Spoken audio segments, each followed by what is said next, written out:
First of all, I would like to express my thanks and give gratitude to the organizing committee for inviting me to such a great event. Today, I'm going to address upper gastrointestinal involvement in patients with Crohn's disease and do we need proton pump. Crohn's disease patients with upper gastrointestinal involvement may have oral, esophageal, gastric, duodenal, jejunal, or proximal ileal involvement diagnosed at any time during disease evolution. Such patients tend to have a poor response to therapy and have a higher rate of stenotic disease behavior and a greater need for surgical treatment in these parts. As we know, the Montreal classification has designated L4 for patients with upper Crohn's disease affection, and this may be alone, isolated upper GI involvement, or with other ileocolonic affection that will be designated L4 and L. The upper GI Crohn's disease is further subdivided into L4A if the affection in the upper gastrointestinal tract proximal to the ligament of Treitz.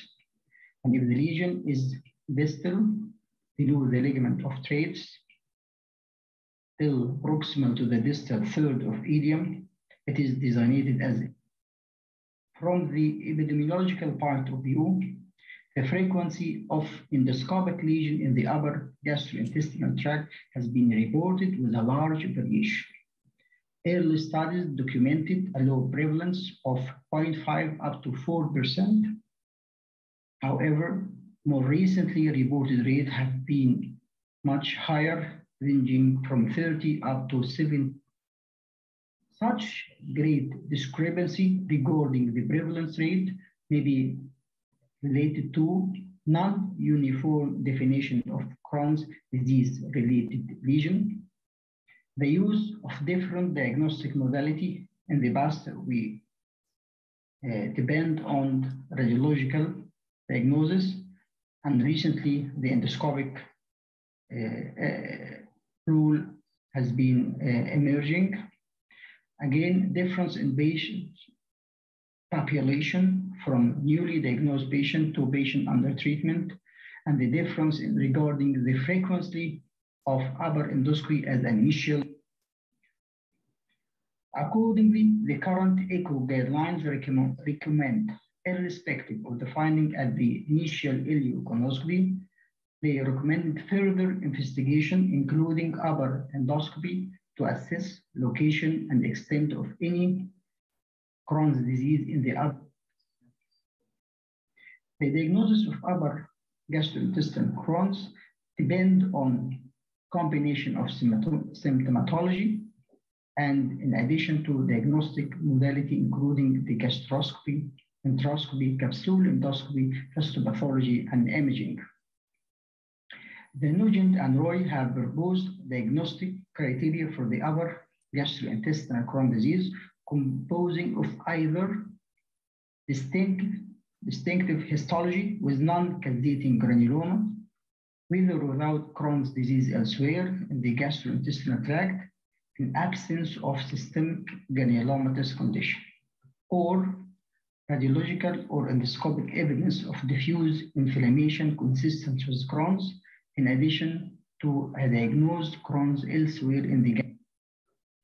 Unfortunately, the granuloma detection in Crohn's disease of the upper gastrointestinal tract is variable, and the detection rate, as we see in the esophagus, in the range of less than 25% of patients, in the gastric lesion ranging from 7% up to 48%, although the prevalence is higher in the characteristic bamboo joint-like appearance and can reach up to 50% of patients. In the duodenal lesion, it is variable from non-detection up to 49%. This is the shape of non-caseating granuloma, as we see here. Yoshiki et al. Have summarized the frequency of finding in the upper gastrointestinal Crohn's and the seen in the esophageal lesion. The frequency is ranging from 0.2 to 6%, and the gastric lesion from 24 to 73%, and the duodenal lesion from 20 to 30. Recently, many papers have been published to address this issue, and we are going to summarize next slide. For the oral, although it is well described and classified, they are often under-recognized or overlooked by gastroenterologists. The reported prevalence is highly variable in the pediatric population, up to 40%, and the adult ranging from 20 to 50%. Such patients got a greater degree of perianal involvement than. And this picture show the spectrum of affection of oral Crohn's, ranging from lip induration to couple stoning of the buccal mucosa in image B, serpiginous ulcer seen in image C, and ulceration of the labial, buccal, and gingival mucosa in picture. The frequency of esophageal lesion. Concerning the esophageal lesion, the frequency of esophageal lesion is rare in Crohn's, upper GI Crohn's disease, ranging from 0.2 to 6%. And this ranging from scattered erosion in mild cases to more florid aphthoid lesion intermingled with ulceration in the moderate cases.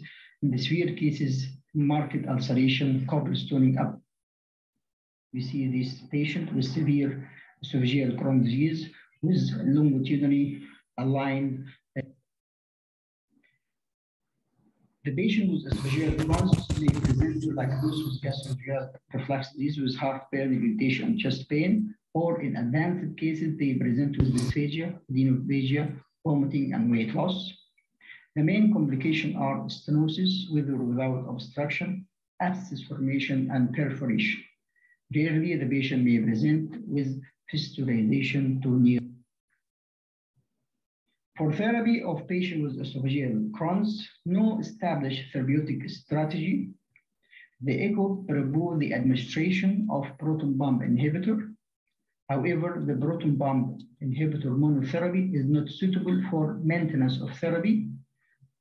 The additional administration of an immunosuppressant should be considered, and this include the steroid, either systemic or topical, the biological agent, and also effective. Endoscopic dilatation for restriction has been also used, and surgery is an option for patients with intractable stricture, fistula, or abscess formation. Patients with gastric Crohn may range from the most characteristic is the bamboo joint-like appearance reported for the first time by Yokota et al. In more than 50% of patients. The site of their spontaneous appearance include lesser curvature of the cornea and upper body, and as we see here, it is well apparent, the bamboo joint-like appearance.